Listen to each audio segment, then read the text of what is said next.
It is a blessing to be here. Thank you, Nate, for leading us in that time of worship. I hope you were able to worship. I was. This evening, I want to share a short devotional. It's actually a little blurb from a message I gave this summer that was assigned to me. And as you saw in the text, it was called Moving Beyond the Weather.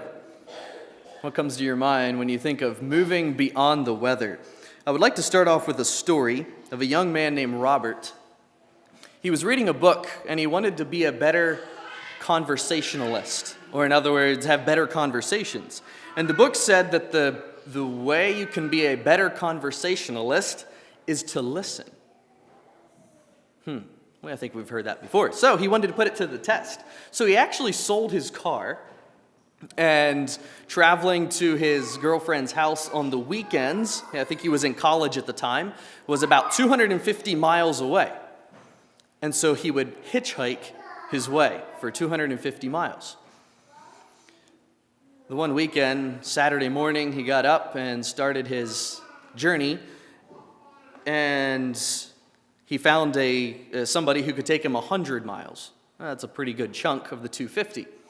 So he got in and he started conversing with the gentleman inside. And they got to talking, and he asked questions, and he sat there and listened. Well, they got to the 100-mile mark, and the guy says, well, you know what, I'll just take you a little further. I think there'll be more traffic up there. You can get another ride. So they went that distance, and they got there, and he said, you know what, I'll just take you up over the mountain. So he just kept adding and adding how far he was going, all because this Robert was willing to sit there and listen. And this spoke to this man because he felt heard, understood, and connected. And this strikes a chord in every human in that we want connection. And when we have somebody who understands and listens and cares, we feel connected and cared for. And moving beyond the weather refers to going deeper than just the normal conversation that is so easy for us to do. The how are you, or how's your day going? Digging a little deeper than just talking about the weather outside. And as we look at this, as we go through life, we need to see the need for connection, so we ask compelling questions. These are my two key words. Connection will come when we ask compelling questions. Now that might sound a little scary. What are compelling questions? A question I have for you, who's one of your best friends? And spouses, you can't think about your spouse, because I hope they are your best friend. But somebody other than your spouse, who would you call one of your best friends? Now, another question I would pose is, what is a favorite memory you have with one of those friends? And maybe thirdly with that, why do you call them your friend? Or maybe not just a friend, your best friend. And as I think some of my best friends, my closest friends, I think back to memories where I've spent time with them, beyond just the normal. It was a place where I felt a relationship where I felt connection. Connecting is when the life of Christ in one person is poured into another, and it awakens in the emptiest recesses of that person's soul the experience of life. That's a long definition. In other words, connection happens when we care for each other and we inspire our friends or those around us to find joy in life. Inspire them whatever circumstance they are in. So, how do we connect with someone so richly that life or that inspiration comes out of us? Maybe we could go back to Robert. Maybe it just takes listening. Is it that simple? I don't know. I have three things as we look at connection or moving beyond the weather. First of all, there's a cry for connection. Each one of us humans have a desire to feel belonging, love, and value. That's embedded in each of us. We want to feel connected.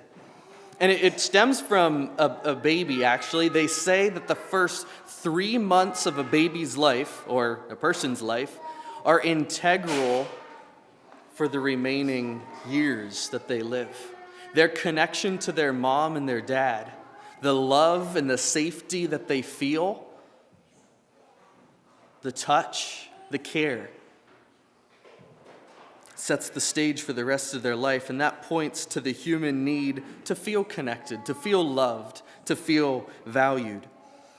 And in Hebrews is my theme verse, text verse for tonight. Actually, turn there with me, please. Hebrews 10, verse 24 and 25. Paul is calling them to persevere, and he says, "Hold fast the profession of our faith without wavering. For he is faithful that promised." Hebrews 10, verse 24. "And let us consider one another to provoke unto love and to good works, not forsaking the assembling of ourselves together, as the manner of some is, but exhorting one another, to much more the more as ye see the day approaching." What does this verse say? There needs to be connection. We need to get together to encourage, to provoke, to push unto love and to good works. Exhorting one another, encouraging. He points to the fact that there needs to be connection. And I strongly believe that as Christians, we need each other to be Christians. We need each other to encourage and exhort. And we all have that desire for connection. Connection comes with empathy. How many of you are a dad? Raise your hand here tonight. Okay. How many of you are a mom? How many of you are a kindergartner? Oh, we have a couple kindergartners here. Yeah. How many of you are in school? Okay. How many of you are out of school? Adults better be raising their hand. Yes, I'm done. Now, if as a dad you had a question about fathering, would you go to a kindergartner? Probably not. Sawyer, if you had a question about school, who would you go to? You would probably go to one of your classmates. Yes, we go to people, we connect with people who relate with us. My point is, we connect when there's empathy. Empathy is more than sympathy. Empathy is being there, knowing what you're facing, having experienced that. So we like to connect with people who are on the same page. We can say, yes, it makes sense. They understand. We don't want to be alone. We connect when there's common interest.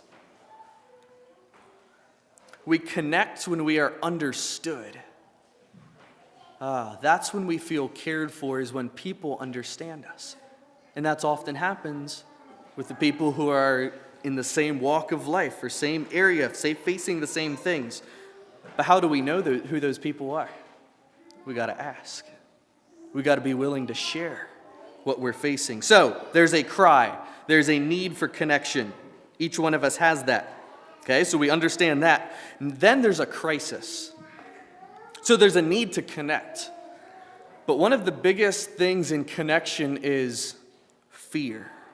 One of the biggest hindrances to connection is fear. I said going beyond the weather. How many like nice weather?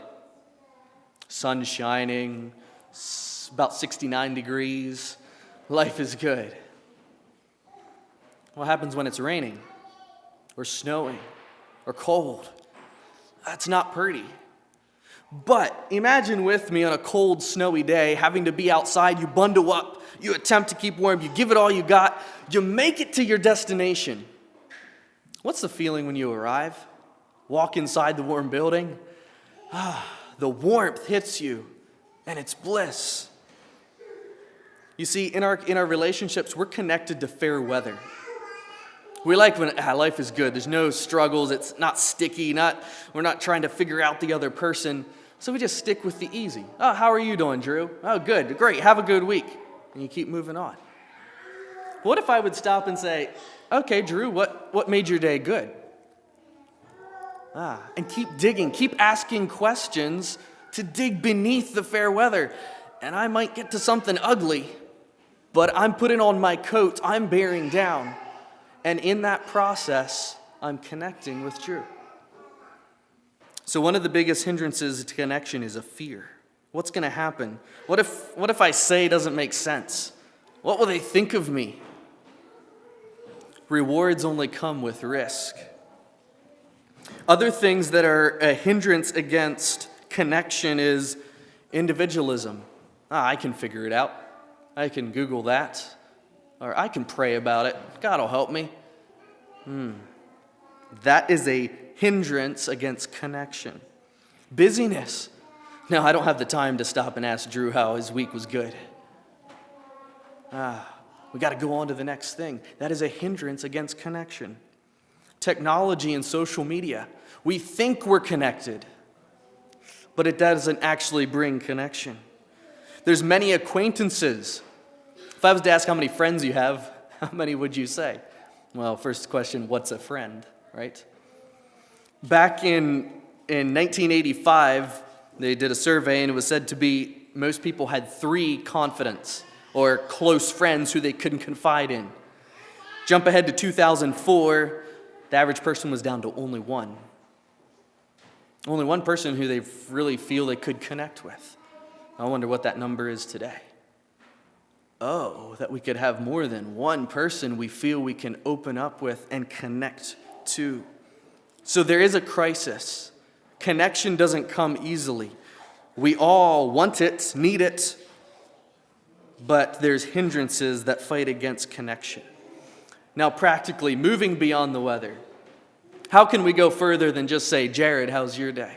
Or, wow, it's raining outside, or it's supposed to be cold, or the rain is coming. I have a couple points here on moving beyond the weather, and that is the call. So we looked at the cry, the need. We looked at the crisis, the hindrances that come against connection. Now, what's the call? How can we go beyond the weather? First of all, you can't pursue others until you pursue God. Don't ever think that you're going to be able to connect with somebody if you're not connecting with God. Connection only comes out of what's inside. There's a verse in Matthew 12:34 that says, good conversation comes from the heart.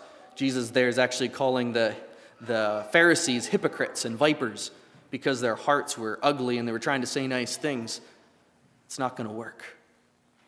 The only way you can connect is if your heart is right with God. That's when we can be there for others. Secondly, make time for connection. People aren't going to remember the words you say, but how you cared. The time that you invest in others. Saying, hey, Eddie, can we sit down? Can we chat? Taking the time, even if you have other things to go on to. Make time for connection. Sometimes a church service, what can I get out of it? Sometimes, you dread, it would be nice just to have an evening or a day at home. If we would ask ourselves, how can I go to church to bless somebody else? How can I go to church to give? That's investing time. And that will connect the brotherhood.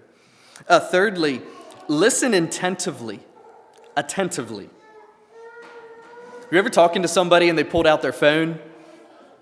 Somebody messaged me. What does that speak to the person? We understand, but really? What does that show the other person? When you are communicating with somebody, listen attentively, be all there. Listen to understand. Don't listen to try to respond. Did you ever hear that before? In a conversation, don't sit there and, man, how can I respond to this? Or how can I fix Drew's problem?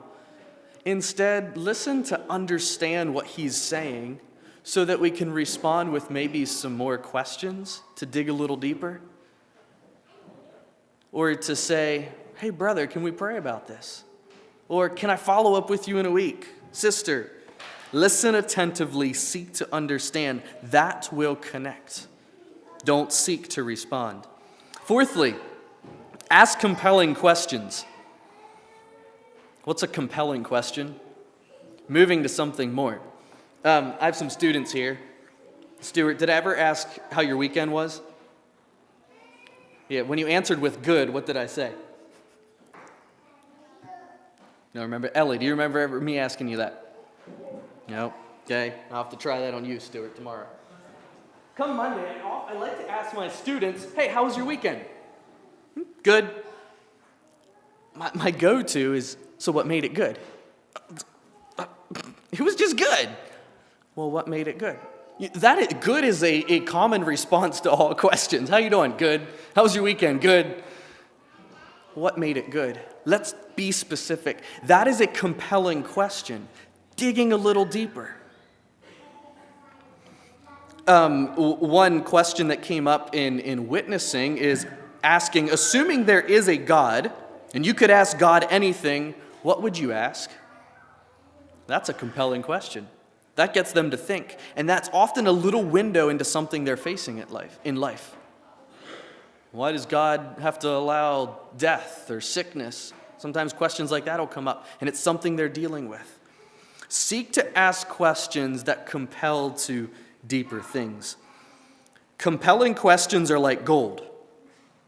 They hijack the brain because people tend to follow patterns in life. And compelling questions get the brain to think outside their patterns. So when we ask follow-up questions, it gets the person to think. And it allows us to dig a little deeper. Now, don't get me wrong. We don't need to go through life trying to think about all the compelling questions we can ask. No. But try to dig deeper when you're communicating with others. Look at Jesus. He asked a lot of questions. Pharisees would come to him, and he would respond with a question. Ask compelling questions in our relationships. That's going beyond the weather. Take risks. Sometimes we tend to back up when it gets sticky or we don't know how to respond to somebody. Take a risk. Jump in. Ask more. Compare that to our relationship with God. It takes investment into our relationship with God. The same way connection comes with others when we take risks and jump all in. So, connection. Moving beyond the weather. Remember, we all have a need for it. The call for connection. There's a crisis. There's hindrances that fight connection. But there's practical ways we can move beyond the weather, like we just talked about. Time, our relationship with God comes first. Ask compelling questions. And many other things. So if I was to open it up, how do you move beyond the weather? Do you feel like your relationships or your conversations often go deeper than just everyday stuff? Do you seek to know your brothers and sisters that you connect with? And as I think about connection, I think some vital parts of connection are accountability partners. I think everybody should have somebody that they meet with on a regular basis where they can be real about every area of life. I think that is so important. Someone that's willing to dig beneath the surfaces. For our church services, a time of connection will come when we go with the attitude of, what can I give? How can I bless? Sometimes I come with, I just need to be filled, or what's in it for me? Let's come to church like this saying, what can I give? What can I give to God? My vision is that we can be a people who say, what can I bring to the relationships that I come in contact with? How can I connect with the brothers and sisters that I come in contact with? And that goes just beyond the more than just the services that we meet here. It's throughout the week, connections that we make. And I think something that I know something that has been discussed here is small groups. How does that look like in connection? And I think groups like that are important. And I would like to evaluate and discuss what that looks like. Sometimes I look around at our big church and I say, wow, There's a lot of people. I don't often connect with everybody, and I know that's not possible.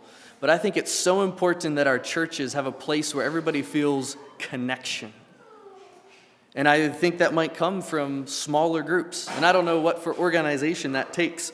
But I would love in 2023, and we discussed it with a little bit at the ministry level, that I would love in 2023 to establish some for small groups of sorts. I don't know what it looks like. Wednesday night, maybe smaller prayer groups where we can meet and connect.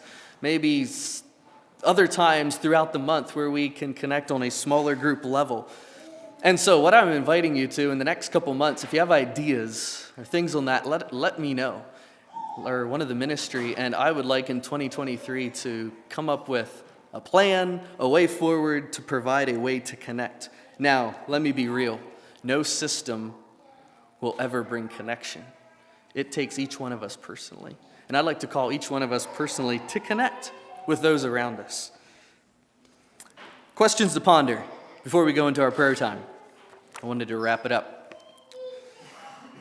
What is your biggest fear about connecting with others? Maybe you want to jot these down. Maybe you want to take some time to discuss this in your prayer group a little later on. What is one thing you would ask God if He was sitting right beside you? That often is a door into what we're facing in life. What is one thing you would ask God if He was sitting right beside you? And thirdly, what's your tips for moving beyond the weather? How do you personally like to connect with those you come in contact with? What are your tips for moving beyond the weather and connecting with those around you? So I trust that we can be a people who strive to connect with God and with those we come in contact with. Ask compelling questions to bring us to deeper connection.